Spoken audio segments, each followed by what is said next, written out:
Chechnya, जहां रहते हैं दुनिया के सबसे खतरनाक मुस्लिम आर्मी। आखिर कौन है चेचन्या फौज, जिनसे आंख मिलाने से डरते हैं बड़े बड़े देश की फौज। अगर ये जंग की मैदान में उतर जाए तो दुश्मन सर पर पैर रखकर भाग खड़ा उठेगा। इनके मात्र खड़े होने से थर थर कांपने लगता है दुश्मन। अगर ये फौज किसी देश पर हमला कर दे तो मानो उस देश पर आसमान टूट जाए। दोस्तों, वैसे तो दुनिया में आपने बहुत सी फौज देखी होंगी, लेकिन चेचन्या जैसी फौज आपने आज तक नहीं देखी होगी। जब चेचन्या के प्रेसिडेंट ने यह ऐलान किया था कि रूस और यूक्रेन के बीच होने वाली जंग में चेचन्या रूस का साथ देगी, तो मानो हर जगह हाहाकार मच गया था। सोशल मीडिया पर भी चेचन्या फौज की फोटोज और वीडियोस वायरल होना आम बात हो गई थी, क्योंकि चेचन्या फौज कोई आम फौज नहीं बल्कि दुनिया की सबसे खतरनाक फौज में से एक है। जब चेचन्या फौज के फोटो और वीडियो वायरल हो रहे थे तो लोगों के मन में बहुत सारे सवाल आ रहे थे। आखिर चेचन्या कौन है? क्या ये एक देश, शहर है या फिर एक इलाका? फिलहाल ये जो भी है, लेकिन ये रशिया का साथ क्यों दे रहा है? क्या है रशिया से इसका रिश्ता? इसके अलावा भी कुछ सवाल हैं, जिनमें से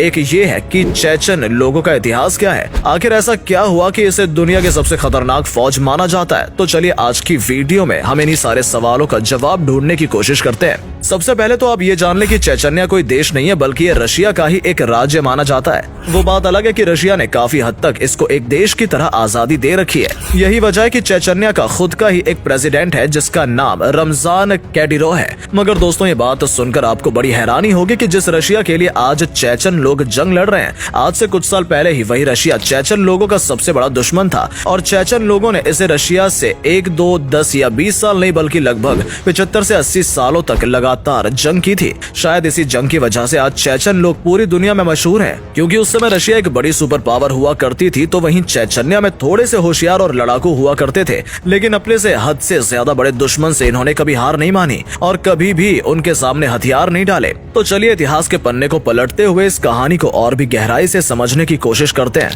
दरअसल दोस्तों, आज के दौर में जहां पर रशिया, यूक्रेन या और भी छोटे छोटे देश मौजूद हैं, वहीं 1917 से पहले एक सल्तनत हुआ करती थी जिसे हम रशिया एम्पायर के नाम से जानते थे। इसी रशियन एम्पायर ने चेचन्या नामक इलाके को फतह करके अपने एम्पायर का हिस्सा बनाया था। 1917 में जब रशिया में बगावत शुरू हो गई और इस बड़ी सी सल्तनत का नामो निशान मिट गया, जब यह सल्तनत मिट गई तब इसकी जगह पर एक और बड़ी ताकत ने जन्म लिया, जिसे आज हम USSR के नाम से जानते हैं। चेचन्या ने आजाद होने के लिए बगावत तो बहुत की, मगर सोवियत संघ के सामने वो कुछ न कर सका, क्योंकि सोवियत संघ उस समय हद से ज्यादा ही ताकतवर हुआ करता था। फिलहाल दोस्तों, फिर दौर आया 1991 का, जब सोवियत संघ जैसी एक बड़ी सी ताकत भी हमारे इस दुनिया से खत्म हो गई। सोवियत संघ के खत्म होते ही चेचन्या के लोगों ने सोचा कि इस समय रूस बहुत ही कमजोर हो गया होगा और उन्होंने रूस से बगावत शुरू कर दी। चेचन्या के लोगों ने अपनी आजादी का ऐलान कर दिया और उनकी किस्मत ने उनका साथ दिया और उन्हें आजाद कर दिया गया।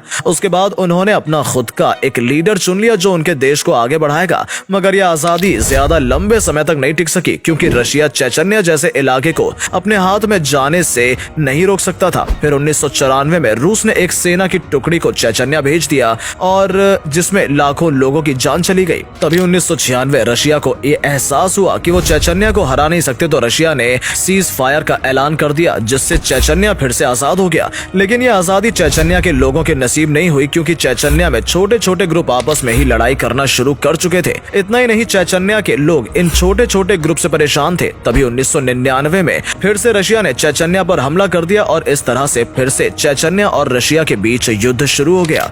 मगर दोस्तों, जिस समय रूस और चेचन्या के बीच युद्ध चल रहा था, उस समय रूस का भी हाल बदल गया था और रूस में एक नए लीडर की एंट्री हो गई थी। वही लीडर जिसको आज हम व्लादिमीर पुतिन के नाम से जानते हैं। इसी के साथ ये पुतिन की पहली जंग थी। इसी वजह से पुतिन ने सख्ती दिखाई और बोला चाहे जो हो जाए, अब चेचन्या रशिया के कंट्रोल में रहेगा। इसी वजह से पुतिन ने चेचन्या की तख्ता पलट करवाकर एक नए लीडर को बैठा दिया और वो लीडर रशिया के अंडर में ही काम करेगा। पुतिन ने जिस लीडर को चेचन्या पर बिठाया उसका नाम अहमद कैडरॉय था। अहमद कैडरॉय के चेचन्या को चलाने के बाद भी चेचन्या में कुछ गुट अभी भी हमला करते थे।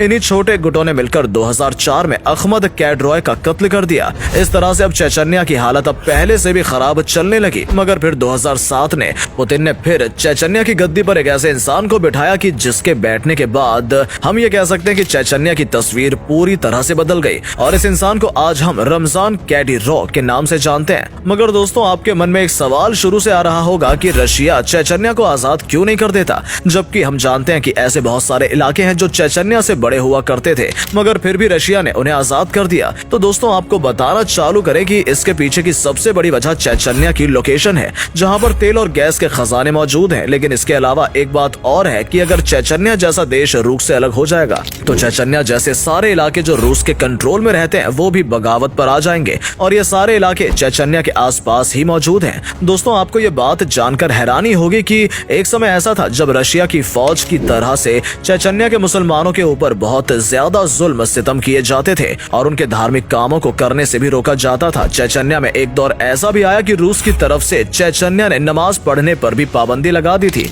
मगर वो दौर बदल गया। आज के समय में चेचन्या के लोगों को किसी भी धार्मिक काम करने से नहीं रोका जाता। अब जो भी वो चाहे बड़ी ही आसानी से कर सकते हैं। आज के दौर में चेचन्या में बड़े ही खूबसूरत मस्जिद बनाई जा रही है जो दुनिया के सबसे खूबसूरत मस्जिदों में से एक है। फिलहाल बात करें चेचन्या के एरिया की तो इसका टोटल एरिया 17,300 किलोमीटर स्क्वायर के करीब है और इसकी आबादी 14 लाख के करीब है। चेचन्या अपने नेचर की वजह से पूरी दुनिया में मशहूर है क्योंकि यहाँ के पहाड़ और नदियां हद से ज्यादा खूबसूरत हैं जो दुनिया भर के लोगों को चेचन्या घूमने को मजबूर करते हैं। चेचन्या के हद से ज्यादा ताकतवर और होशियारी रूस की एक बड़ी कमजोरी मानी जाती है क्योंकि रूस इस बड़ी सी फौज को खोना नहीं चाहता। तो दोस्तों, आज की वीडियो में बस इतना ही। अगर आपको वीडियो पसंद आई हो तो वीडियो को अपने दोस्तों के साथ शेयर करें और इस वीडियो के रोचक तथ्यों को आगे बढ़ाएं जिससे इस तरह की वीडियो को हम आपके लिए हमेशा लेकर आते रहें।